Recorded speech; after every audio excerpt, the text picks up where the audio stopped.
गांव का घर। मोहन और सोहन दो भाई दोनों शहर में अच्छा काम कर रहे थे और गांव के घर में माँ रहती थी। फिर एक दिन, भैया मोहन, मैं सोच रहा था कि मैं गांव चला जाता हूँ, माँ के पास रहूंगा। हाँ हाँ भाई चलना। वैसे भी गांव के घर का जो सुकून है ना, इस शहर में कहाँ। मेरा बस चले तो मैं भी वहीं रहूं, माँ के पास। अरे कितनी बार कहा है माँ को कि आकर शहर में रहे हम लोगों के साथ, लेकिन नहीं, पता नहीं क्यों नहीं रहना चाहती शहर में हम लोगों के साथ।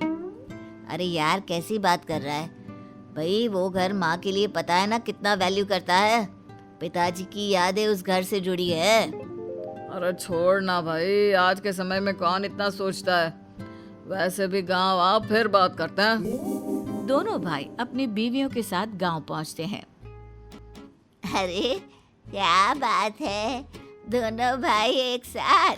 लो, पेड़ के अमरूद है, आज ही रामू को बोलकर तोड़वाए हैं। तभी पास की एक औरत आ जाती है। काकी, ये अचार सुखाना था आपकी छत पर। हमारी छत पर तो गेहूं सूख रहे हैं। अब गांव की सबसे बड़ी छत तो आप लोगों की ही है। हाँ हाँ सुखा ले जा। वैसे मेरे बेटे और बहुएं आई हैं, तो वो रसोई संभालने वाली को बोल दे आज किसी को साथ लेकर आएगी। क्या है कि खाना ज्यादा बनाना है ना। क्या है माँ, किसी को भी घर में घुसा लेती हो, जमाना खराब चल रहा है। माँ उसकी बात पर ज्यादा ध्यान नहीं देती। हाँ तो मोहन की बहू, तेरी टीचरी कैसी चल रही है शहर में, क्या पढ़ाती है? माँ इतिहास पढ़ाती हूँ। आजकल दशहरे की छुट्टियाँ थी तो इन्होंने कहा माँ के पास हो आते हैं। दोनों बच्चों को भी गांव दिखाना जरूरी था। मैं जरा दोनों को घर दिखा कर आती हूँ, उन्हें भी तो पता चले कि हम लोग कितने संपन्न हैं। वरना शहर में तो 2 कमरों में ही जिंदगी खत्म हो जाती है। बड़ी बहू बच्चों को लेकर चली जाती है तो छोटी बहू मुंह बनाकर कमरे में आती है। माँ मैं ये घर बेचने आया हूँ। बिल्कुल भी नहीं, मेरे जीते जी ऐसा कभी नहीं होगा। अरे कैसी बात कर रहे हो मोहन, ये घर हम लोगों के लिए बहुत जरूरी है। पिताजी की यादें, हम लोगों का बचपन। अरे ऐसी बात तू सोच भी कैसे सकता है भाई। देख भाई, मैं अपना सारा जीवन 2 कमरे के मकान में नहीं बिता सकता। ये फ्लैट बेचकर और ये घर बेचकर मैं शहर में एक बड़ा मकान लेना चाहता हूँ। अरे पर मैं ये मकान किसी भी हालत में नहीं बिकने दूंगा। ये मेरा फाइनल डिसीजन है भाई। बड़ा भाई वहां से उठकर चला जाता है। छोटा भी माँ से लड़ाई झगड़ा करके अपने कमरे में चला जाता है।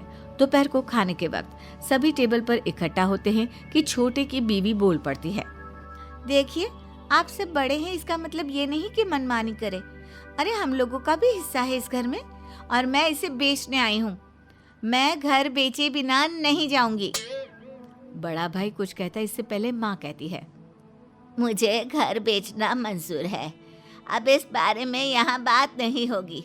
जब तक हो खुशी से रहो, और जब इस घर का ठीक रेट लग जाए बेच जाना। मैं गांव में ही कोई छोटा घर ले लूंगी। बड़ा बेटा कुछ कहना चाहता है पर माँ कहती है, मैंने जो बोला वो फाइनल है। छोटा बेटा खुश हो जाता है। सभी शहर वापस चले जाते हैं। अब रोज कोई ना कोई उस मकान को देखने आता, लेकिन ठीक बोली नहीं लग पाती। फिर एक दिन छोटा बेटा माँ को फोन करता है। माँ क्या हुआ, घर की डील फाइनल हुई कि नहीं? नहीं तो एक काम कर, औने पौने जो भी दाम मिलते हैं निकाल दे घर को। अच्छा ठीक है बेटा, तो तू एक काम कर, तू और मोहन दोनों आ जाओ, मैं पेपर तैयार करवा लेती हूँ। है एक खरीदार। दोनों भाई अगले दिन गांव आते हैं और पेपर पर साइन कर छोटा पैसे ले लेता है। माँ बड़े को पैसा देती है तो वो कहता है, माँ ये पैसे तू ही रख ले, कभी जरूरत हुई तो ले लूंगा। तू चलना मेरे साथ। नहीं बेटा, मैं यहीं रहूंगी इस गांव में। यहाँ सब मेरे हैं। शहर में तू और बहू दोनों नौकरी करते हैं, क्या करूंगी मैं, मन भी नहीं लगेगा। दोनों बेटे शहर को लौट जाते हैं। फिर एक रोज, भैया मैंने शहर में बड़ा घर ले लिया है, कल गृह प्रवेश है। माँ को तो नहीं बुलाया पर आप आ जाना। नहीं, मैं नहीं आऊंगा। तुझे ही मुबारक तेरा बड़ा घर। ये बोलकर वो फोन रख देता है। तभी उसकी बीवी उससे कहती है, अरे छोड़िए ना गुस्सा, आप तो जानते हैं सोहन को, बचपन से ही जिद्दी है, ऊपर से उसकी बीवी भी ऐसी। पर अब मेरा मन ही नहीं करता उससे बात करने का। दिन बीतते हैं। बड़े भाई और छोटे भाई में बातचीत तक बंद हो जाती है।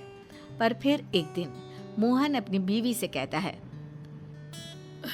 मेरा मन न जाने क्यों आज सोहन से मिलने का कर रहा है। अरे तो चलिए ना, चलते हैं भैया के पास, कौन सा दूर है उनका घर। दोनों पति पत्नी सोहन के घर जाते हैं, जहाँ देखते हैं कि उसका घर का दरवाजा खुला है। अरे सोहन के घर का दरवाजा खुला है, जल्दी अंदर चलो, कहीं कुछ गड़बड़ लग रही है। वो अंदर जाते हैं कि देखते हैं कि सामने सोहन जमीन पर पड़ा होता है। दोनों फटाफट उसे डॉक्टर के पास ले जाते हैं, जहाँ उसके ठीक होने के बाद। ये तो बहुत अच्छा हुआ कि वक्त पर आप आ गए, वरना आपको बचाना नामुमकिन था। भैया, आपने मेरी जान बचाई, वरना उस बड़े से घर में मेरा क्या हो जाता। रीना भी बच्चों के साथ मायके थी। वैसे आप अचानक कैसे आए भैया, भगवान बनकर? तू मेरा भाई है सोहन, हम दोनों की रगों में एक ही माँ का खून है। मुझे बहुत दिनों से तेरी याद आ रही थी। भैया मुझे माफ कर दीजिए, मैं बहुत स्वार्थी निकला। मैंने आपके साथ बहुत गलत किया भैया, माँ का मकान भी बेच दिया। मैं अब ठीक होकर उस बड़े घर में नहीं जाऊंगा भैया, मुझे अपने साथ ले चलो। अच्छा मत जाना छोटे, चल हम कहीं और चलते हैं। हाँ भैया, जहाँ कहोगे चलूंगा, बस उस घर में मत भेजना जो मैंने अपनी नींव बेचकर खरीदा है। मोहन सोहन को लेकर चला जा रहा था। सोहन को नींद आ जाती है, लेकिन जैसे ही कार रुकती है उसकी आंख खुल जाती है। सामने होता है गांव का वही घर जिसे वो बेच चुका होता है। भैया, ये मैं कहाँ आ गया? काश भैया ये घर मैंने नहीं बेचा होता, मुझे अब इसी घर में सुकून आएगा। भैया, मैं इस घर को फिर से खरीदना चाहता हूँ। अंदर चल, फिर बात करते हैं। सोहन भाई के साथ घर के अंदर आता है, जहाँ माँ काम कर रही होती है। अरे मोहन आ गया। आ सोहन बेटा, बैठ। कैसी है अब तेरी तबीयत? दिल का दौरा इतनी छोटी सी उम्र में। मैंने तो तेरी सलामती के लिए घर में हवन कराया है। देख, पूरा घर हवन की खुशबू से महक रहा है ना। माँ, तू यहाँ कैसे? मैं तो ये मकान फिर से खरीदने आया था। लेकिन इस बार मैं इसे नहीं बेचूंगी। ये बोलकर बड़ा भाई मोहन और माँ हंसने लगते हैं।